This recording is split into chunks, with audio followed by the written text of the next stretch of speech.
உயிர்த்தெழுந்த இயேசு கிறிஸ்துவின் வல்லமை ஊழியங்கள் வழங்கும் வசனப் பெட்டகம். இயேசுவே கர்த்தர். இயேசுவையே தேவன் ஆண்டவரும் கிறிஸ்துவுமாக்கினார். இயேசுவே ராஜாதி ராஜா, கர்த்தாதி கர்த்தா. கிறிஸ்துவே மரித்தோர் மேலும் ஜீவனுள்ளோர் மேலும் ஆண்டவர். கிறிஸ்துவே போதகரும் ஆண்டவருமாயிருக்கிறார். வசனப் பெட்டகத்தின் இன்றைய தின கருப்பொருள்: தேவனுடைய வார்த்தையின் வல்லமை. Power in the word of God. The word of God spoken in faith in the name of Jesus has awesome power to overcome seemingly insurmountable obstacles. In Isaiah 55:11 we read, "So is my word that goes out from my mouth. It will not return to me empty, but will accomplish what I desire and achieve the purpose for which I send it." In John 6:63 we read, Jesus said, "The words that I speak unto you, they are spirit and they are life." There is irresistible supernatural power in God's word. The word of God is powerful because it is generated by God to be effective. When we speak the word of God faithfully, all kinds of positive things will begin to happen, and all kind of obstacles and opposition will begin to be broken. Jesus is the word of God activated. In John 17:17 we read, "Sanctify them by truth. Your word is truth." In Psalm 119:11 we read, "I have hidden your word in my heart that I might not sin against you." In Proverbs 18:21 we read, "Death and life are in the power of the tongue, and they that love it shall eat the fruit thereof." In Proverbs 15:4 we read, "Gentle words bring life and health. A deceitful tongue crushes the spirit." In Proverbs 16:24 we read, "Kind words are like honey, sweet to the soul and healthy for the body." In Proverbs 18:4 we read, "A person's word can be life-giving water. Words of true wisdom are as refreshing as bubbling brook." Words spoken and things happened.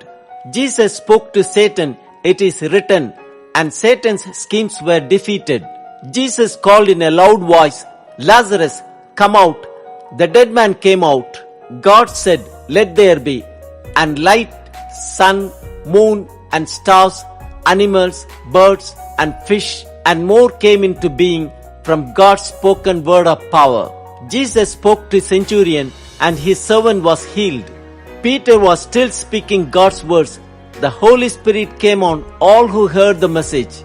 Let us speak the word of God faithfully. All kinds of positive things will begin to happen. God bless you all. தேவனுடைய வார்த்தையானது ஜீவனும் வல்லமையும் உள்ளது. தேவனுடைய வார்த்தை வல்லமை உள்ளது என்பதை குறித்ததான வேத வசனங்களை பார்க்கலாம். எபிரேயர் 4:12 வாசிக்கிறோம், தேவனுடைய வார்த்தையானது ஜீவனும் வல்லமையும் உள்ளதாயும் இருவரும் கற்குள்ள எந்த பட்டயத்திலும் கற்கானதாயும் ஆத்துமாவையும் ஆவியும் கணுக்களையும் ஊனையும் பிரிக்கத்தக்கதாக உருவ குத்துகிறதாயும் இருதயத்தின் நினைவுகளையும் யோசனைகளையும் வகையிருக்கிறதுமாயும் இருக்கிறது. 2 தீமோத்தேயு 3:16-17 வாசிக்கிறோம், வேத வாக்கியங்கள் எல்லாம் தேவ ஆவியினால் அருளப்பட்டிருக்கிறது. தேவனுடைய மனுஷன் தேறினவனாகவும் எந்த நற்கிரியையும் செய்ய தகுதியுள்ளவனாகவும் இருக்கும்படியாக அவைகள் உபதேசத்துக்கும் கடிந்து கொள்ளுதலுக்கும் சீர்திருத்தலுக்கும் நீதியை படிப்பிக்குதலுக்கும் பிரயோஜனமுள்ளவைகளாயிருக்கிறது. ரோமர் 10:17 வாசிக்கிறோம், "ஆதலால் விசுவாசம் கேள்வியினாலே வரும், கேள்வி தேவனுடைய வசனத்தினாலே வரும்." யாக்கோபு 1:22 வாசிக்கிறோம், "அல்லாமலும் நீங்கள் உங்களை வஞ்சியாதபடிக்கு திருவசனத்தை கேட்கிறவர்களாய் மாத்திரமல்ல, அதன்படி செய்கிறவர்களாயும் இருங்கள்." 1 பேதுரு 1:23 வாசிக்கிறோம், "அழிவுள்ள வித்தினாலே அல்ல, என்றென்றைக்கும் நிற்கிறதும் ஜீவனுள்ளதுமான தேவ வசனமாகிய அழிவில்லாத வித்தினாலே மறுபடியும் ஜனிப்பிக்கப்பட்டிருக்கிறீர்களே." சங்கீதம் 119:105 வாசிக்கிறோம், "உம்முடைய வசனம் என் கால்களுக்கு தீபமும் என் பாதைக்கு வெளிச்சமுமாயிருக்கிறது." அப்போஸ்தலர் 20:32 வாசிக்கிறோம், "இப்பொழுதும் சகோதரரே, நீங்கள் பக்தி விருத்தி அடையவும் பரிசுத்தமாக்கப்பட்ட அனைவருக்குள்ளும் உங்களுக்கு சுதந்திரத்தை கொடுக்கவும் வல்லவராயிருக்கிற தேவனுக்கும் அவருடைய கிருபையுள்ள வசனத்துக்கும் உங்களை ஒப்புக் கொடுக்கிறேன்." எரேமியா 15:16 வாசிக்கிறோம், உம்முடைய வார்த்தைகள் கிடைத்தவுடனே அவைகளை உட்கொண்டேன். உம்முடைய வார்த்தைகள் எனக்கு சந்தோஷமும் என் இருதயத்துக்கு மகிழ்ச்சியுமாயிருக்கிறது. சேனைகளின் தேவனாகிய கர்த்தாவே, உம்முடைய நாமம் எனக்கு தரிக்கப்பட்டிருக்கிறது. ஏசாயா 55:11 வாசிக்கிறோம், அப்படியே என் வாயிலிருந்து புறப்படும் வசனமும் இருக்கும். அது வெறுமையா என்னிடத்திற்கு திரும்பாமல் அது நான் விரும்புகிறதை செய்து நான் அதை அனுப்பின காரியமாகும்படி வாய்க்கும். சங்கீதம் 107:20 வாசிக்கிறோம், அவர் தமது வசனத்தை அனுப்பி அவர்களை குணமாக்கி அவர்களை அழிவுக்கு தப்புவிக்கிறார். யோவான் 17:17 வாசிக்கிறோம், உம்முடைய சத்தியத்தினாலே அவர்களை பரிசுத்தமாக்கும், உம்முடைய வசனமே சத்தியம். மத்தேயு 4:4 வாசிக்கிறோம், அவர் பிரதியுத்தரமாக, மனுஷன் அப்பத்தினாலே மாத்திரமல்ல தேவனுடைய வாயிலிருந்து புறப்படுகிற ஒவ்வொரு வார்த்தையினாலும் பிழைப்பான் என்று எழுதியிருக்கிறதே என்றார். சங்கீதம் 119:11 வாசிக்கிறோம், நான் உமக்கு விரோதமாய் பாவம் செய்யாதபடிக்கு உமது வாக்கை என் இருதயத்திலே வைத்து வைத்தேன்.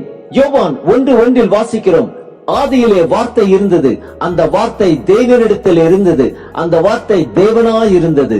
யோவான் 6:63 வாசிக்கிறோம், ஆவியை உயிர்ப்பிக்கிறது, மாம்சமானது ஒன்றுக்கும் உதவாது. நான் உங்களுக்கு சொல்லுகிற வசனங்கள் ஆவியாயும் ஜீவனாயும் இருக்கிறது. மத்தேயு 24:35 வாசிக்கிறோம், வானமும் பூமியும் ஒழிந்து போம், என் வார்த்தைகளோ ஒழிந்து போவதில்லை. சங்கீதம் 33:6 வாசிக்கிறோம், கர்த்தருடைய வார்த்தையினால் வானங்களும் அவருடைய வாயின் சுவாசத்தினால் அவைகளின் சர்வ சேனையும் உண்டாக்கப்பட்டது. ஆம், கர்த்தருடைய வார்த்தை வல்லமை உள்ளது. நாம் பாவம் செய்யாதபடிக்கு அதை நம் இருதயத்தில் வைத்து வைப்போம், பரிசுத்தத்தை காத்துக்கொள்வோம்.